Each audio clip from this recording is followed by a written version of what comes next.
After close to pretty much a year without making any changes to my watch collection or making any substantial purchases, I think it's time for some changes. And I decided to part ways with a few of the watches that I have in my collection, one of them being this IWC you see right here.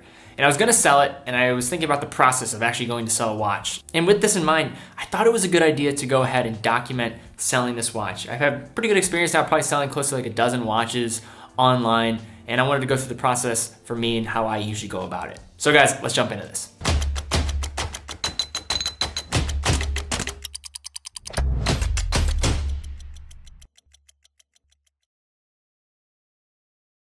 So before we get too far into this, I want to thank our sponsor, Squarespace.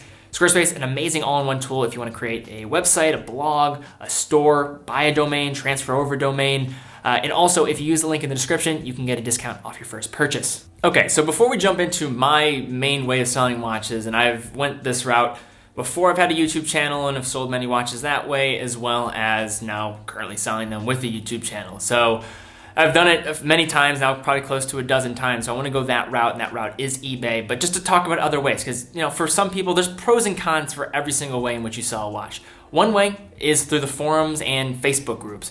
There are Facebook groups that are completely dedicated to selling watches, and depending on the group, I've heard good things about it, as well as going to forum places like the Rolex forums, Watch Time, as well as other forums that you may have heard of, like Watch You Seek. I've heard mixed things about all these places, kind of the pros and cons for all of them.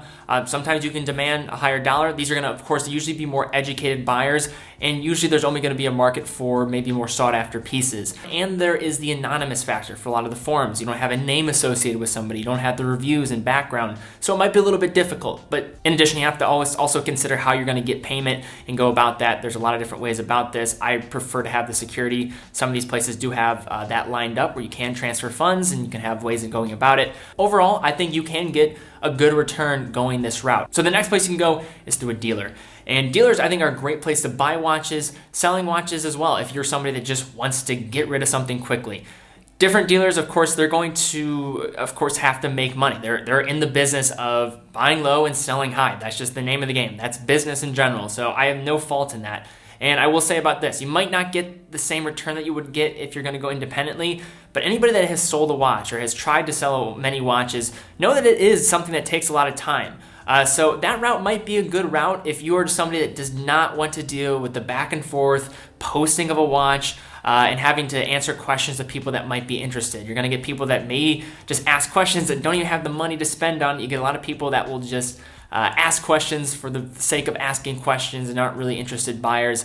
So there's a lot of pros and cons to it. One thing I will say, this was probably only a suitable solution for people that have a watch that is going to be very sought after. So say like an example like Omega watches, Rolex Sports and Steel watches, where there is a true market for them. You're not gonna be able to sell your usually affordable watches to a dealer. They're not gonna be able to move it, make the profit margins needed, and especially if they have a bigger team and have overhead. So, and of course I'm gonna show a shout out to Bob's Watches. I mean, if you want quick money for your watch, they're a partner of the channel. They will always do that. It's really secure and a great way to go about it. Now, the final route that you can go is through marketplaces like Chrono24 and eBay.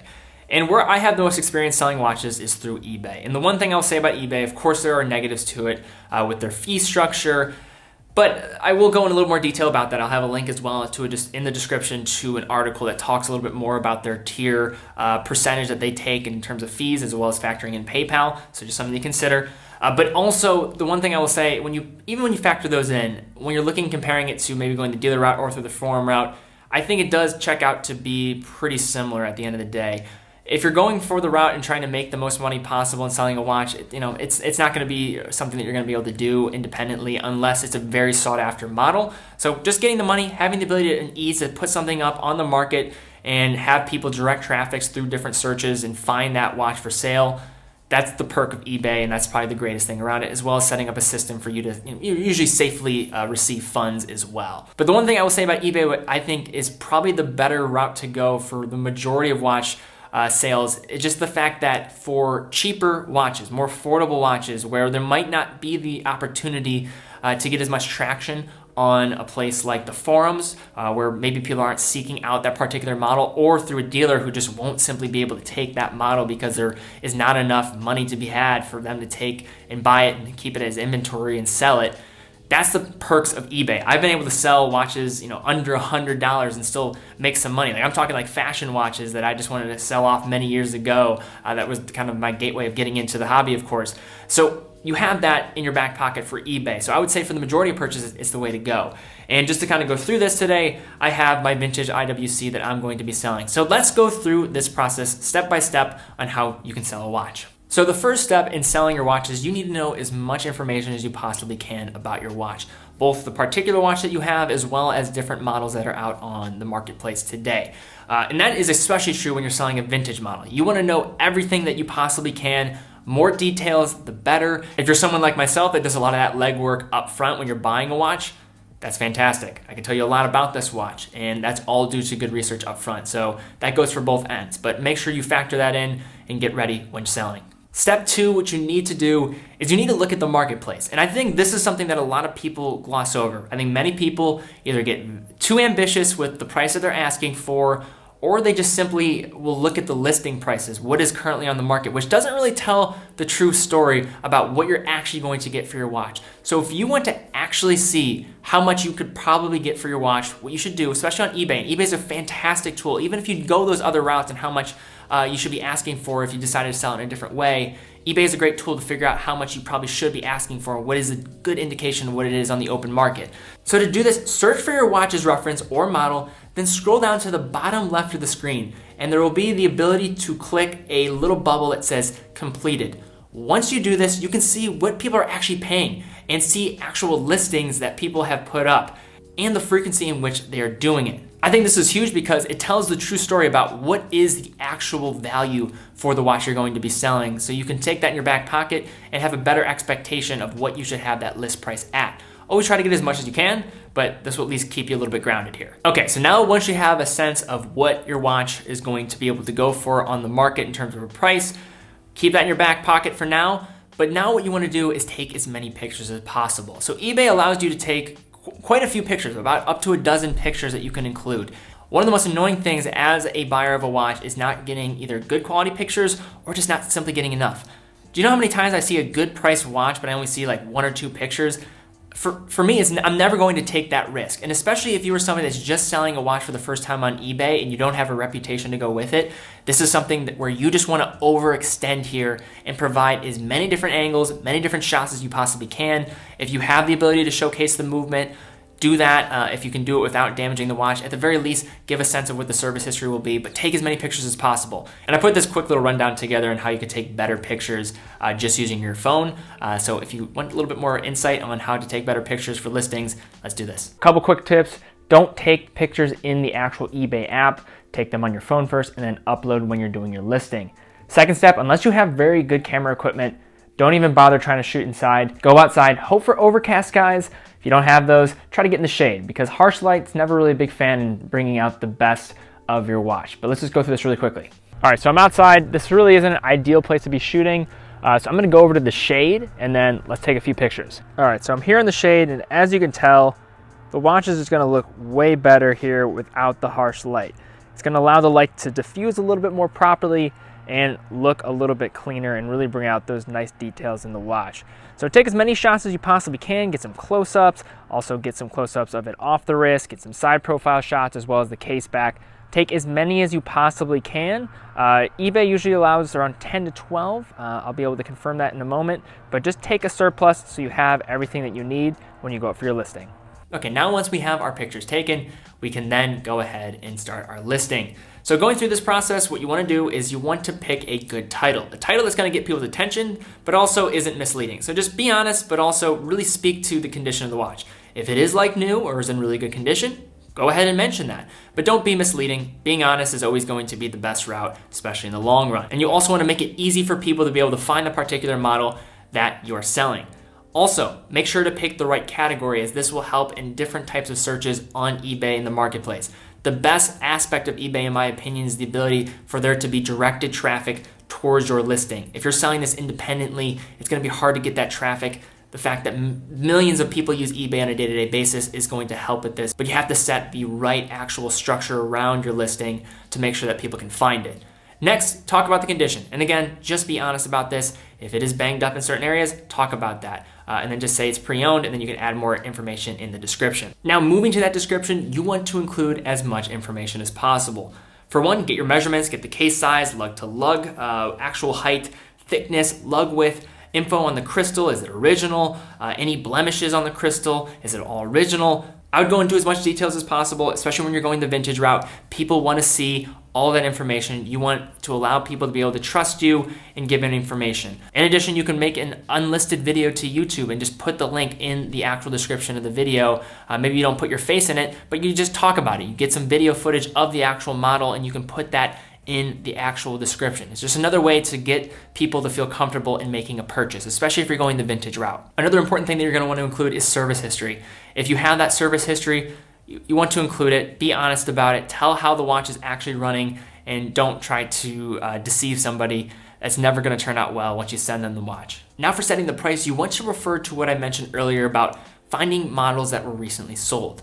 Once you figure out what the current market is for that sort of watch, offer it up for a reasonable price. If you want to get ambitious, you can. However, if you want to sell, always try to do it for a fair price. In addition, you will have a couple different options here for the listing itself. One being, do you want to put it up for auction or do you want to have it buy now? There are positives and negatives for both, but for auction, you will gather a lot of attention, especially if you start your first bid very low. However, sometimes you might end up not getting what you want for your watch. You can also set reserve prices for auctions, but there are fees that are associated with it. So personally for me, what I like to do is just put a buy now price. And what you can also do is allow people to give offers as well that maybe are a little bit less than the particular buy it now price. And that gives you the ability to, for one, put it out there, give people that maybe want to buy it the chance to just buy it when they're ready. If they're ready to pull the trigger, great. If not, and you're seeing that you're not getting a lot of good feedback and a lot of people are showing interest, you're not getting a lot of traffic to it, you then can see if people are going to provide offers maybe at a lesser price. And then once you get those actual offers, what you can do is either approve them, decline them, and also set a minimum offer amount that you will automatically be able to decline. So just a few things to consider there. I personally like going the buy it now route. Now for the duration, I personally like to go for usually like a week. That feels like a very good amount of time for me. When you make it extra long, sometimes it's hard to get people really excited about the listing, and I feel like 7 days is the perfect amount of time to garner up attention while allowing people to not lose interest in the actual listing itself. If you have it set to buy now in 7 days, I also find that some of these longer listings, it allows people to maybe want to buy the watch more spontaneously than they would if it was an auction, because they might not want to wait the full duration of the listing and will just end up buying it because they don't want to have to wait for something that they really want. So that's usually what I do, 7 days, that's the duration, buy it now. And for shipping, usually what I like to do is either have a flat rate or include free shipping. Probably depends on the price of the watch itself. If it's a cheaper watch, a more affordable watch, say under maybe $300, might be a good idea to have a flat rate. And it might also be a good idea to just keep it to domestic shipping. So you want to maybe turn off international shipping because that would really eat into the margin, especially when you factor in those fees from eBay. But if you're selling a more expensive watch, it might make a lot of sense to do free shipping because that will allow you to separate from maybe other listings in the market, especially if it's a competitive watch. There's a lot of different listings and maybe you're charging a little bit more of a premium for the watch itself when you're selling it. So just a couple things to consider. One thing that I usually do is either do free shipping or that flat rate, and then I'll set it to domestic, especially if you're in a place like the United States. A lot of buyers, they'll be navigating, looking for maybe the potential watch that you're selling. And then what will often happen if somebody is internationally based, what you can usually do is they might ask, hey, can you make this available internationally?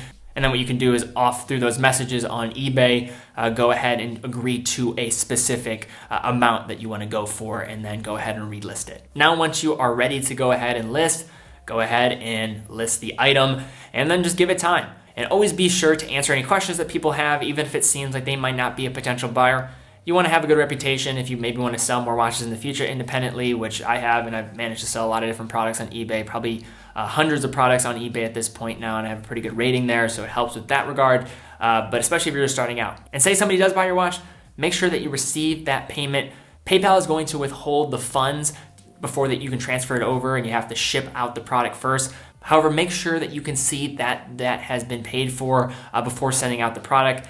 get confirmation. Usually you can go into your PayPal account and see that there's going to be withhold funds waiting, and you'll usually get a notification for that. So once you get that, you can feel pretty confident about sending it, but always look for that just in case to make sure that you don't send out a product that hasn't been paid for. This is usually always covered, but I always like to be extra certain before sending something out. And finally, to wrap this up, I will link to a helpful article down below that explains the fee structure for eBay and PayPal if you want some more information about that. I hear a lot of misinformation. eBay has a kind of a tiered structure when it comes to percentages that they're going to take from the actual listing, depending on the amount that it is and the actual category that it's in. So if you want more information about that, I'd recommend giving the article down below a read so you can be really educated when going about this. But for me, I think it's always worth it because eBay, for one, it allows a secure way to exchange the funds. And then also you have the ability to be seen by people all around the world, and you have that traffic being sourced to your page. So there's always shortcomings with every single one to sell a watch. It can be very hard to sell a watch depending on what you're trying to sell. But for me, this has been the way which I have had the most success and have done. And I'm, of course, not a watch dealer, but it's just what I feel the most comfortable with. And I think for the majority of the audience out there, it makes the most sense. And in addition, guys, if you want to go ahead and check out the watch that I just put up for sale, my IWC, vintage IWC, I can link to it down in the description to the specific listing. And thought this would be a good way to kind of kill two birds here, put up the watch, which is always, take some time, as well as making a cool video about this. Because I feel like this is a subject that a lot of people talk about, but haven't actually went through the steps on how to do it. So that's how I do it. Love to see ways in which you prefer to sell watches, your experiences of selling watches in different areas, and what you recommend. And again, I want to thank our sponsor, Squarespace. Say you want to build a blog, talk about some watches, website, great way to do it, as well as maybe building up a store to start selling maybe your own watches so you don't have to use the ways that I recommended today, and you can start doing it independently. And maybe you want to give Squarespace a shot, like myself and other people. They have amazing customer support, as well as those templates that you can use from, so you're going to have a great website and you can feel very good about it. And if you go to the link in the description to squarespace.com/TeddyBaldassarre, you can get a discount off your first purchase at Squarespace. So guys, thank you again so much for watching. If you want to help support the channel, go to our watch strap store. It's a great way to help us out in everything that we're doing. We're adding a ton of straps all the time, so go check that out. Probably the best way to help out the channel, as well as going to the link in the description to Bob's Watches, a partner in the channel, one of the largest online retailers for watches in the world, and a great place to sell your watch if you want to kind of get that quick cash. They also do that as well. And then finally, if you want to join our watch giveaway, fill out our watch giveaway form, and then follow me on Instagram. So guys, thank you again so much for watching. Be well, and I'll see you all very soon.